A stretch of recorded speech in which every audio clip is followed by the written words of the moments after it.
अस्सलाम वालेकुम रहमतुल्लाहि वबरकातुहू। जी, सवाल है कि क्या दामाद को ज़कात दी जा सकती है? तो बिल्कुल दे सकते हैं। बेटी को ज़कात नहीं दे सकते, लेकिन दामाद को ज़कात दे सकते हैं क्योंकि वो खून का रिश्ता नहीं है।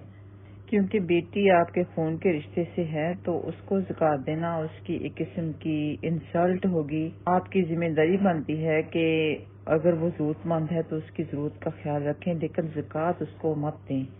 और आपके ऊपर दामाद का खर्चा उठाना फर्ज नहीं है, इसलिए आप दामाद को ज़कात दे सकते हैं अगर वो मुस्तहिक है तो।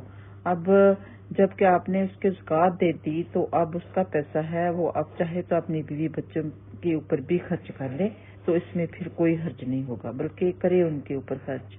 ऐसे ही जैसे आप बेटी को ज़कात नहीं दे सकते, फिर उसकी बेटी यानी नवासी को भी नहीं दे सकते, बेटे को ज़कात नहीं दे सकते, फिर आगे उसके बच्चों को भी नहीं, पोते पोतियों को भी ज़कात नहीं दे सकते, और बहू को भी आप इवन ज़कात दे सकते हैं अगर वो मुस्तहिक है तो देखें दीन में कितनी आसानी है कि फिर बहू चाहे तो अपने खामद के ऊपर, अपने बच्चों के ऊपर बेशक से खर्च कर ले, और वालदैन को नहीं ज़कात दे सकते क्योंकि वो आपकी जिम्मेदारी है। अगर उन्हें जरूरत है आपकी मदद की तो आप वैसे उनकी मदद करें, तो ज़कात नहीं आप उनको देंगे।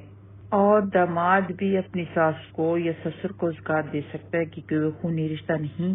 शोहर अपनी बीवी को ज़कात नहीं दे सकता, लेकिन उसका नान नफके का जिम्मेदार जरूर होगा, और बीवी अपने शोहर को ज़कात दे सकती है क्योंकि उसके ऊपर खामद के नान नफके की जिम्मेदारी नहीं है। खामद बीवी की कफालत करता है, बीवी खामद की कफालत नहीं करती, तो बीवी अपने खामद को ज़कात दे सकती है। नाना नानी दादा दादी को ज़कात नहीं दी जा सकती। सिंपल सी बात यह है कि जो खूनी रिश्ते हैं, करीब के खूनी रिश्ते हैं, उनको ज़कात आप नहीं दे सकते, और खून के रिश्तों के अलावा आप ज़कात दे सकते हैं। अब भतीजी भांजी करीब का खून का रिश्ता नहीं है, आप उनको भी ज़कात दे सकते हैं। भतीजे को, भांजे को, अपने कजन को, अपने बहन भाइयों को भी ज़कात दे सकते हैं। तो जब भी आपने ज़कात देनी है पहले आप रिश्तेदारों को देखें, अगर वहाँ पे वो कोई मुस्तहिक है तो पहले उनको दें, बाद में दूसरों को दें। रिश्तेदारी को ज़कात देने में दो सवाब हो जाते हैं, एक तो रिश्तेदारी को जोड़ने का सवाब और एक ज़कात देने का सवाब।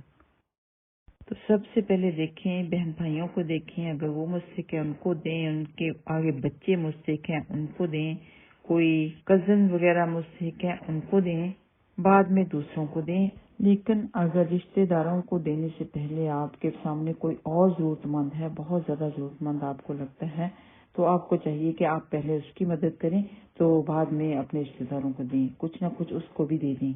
और ज़कात पैसे की शक्ल में देनी चाहिए, ताकि किसी को इलाज की जरूरत है, किसी को पढ़ाई के लिए पैसों की जरूरत है, फीस वगैरह भरनी है, किसी ने किसी को उधार देना है, किसी ने अपनी मर्जी के साथ अपने घर में राशन लेके आना है, तो अपनी जरूरत के मुताबिक अपना वो खर्च कर सकते हैं, इसलिए रकम की सूरत में ज़कात दी जाए।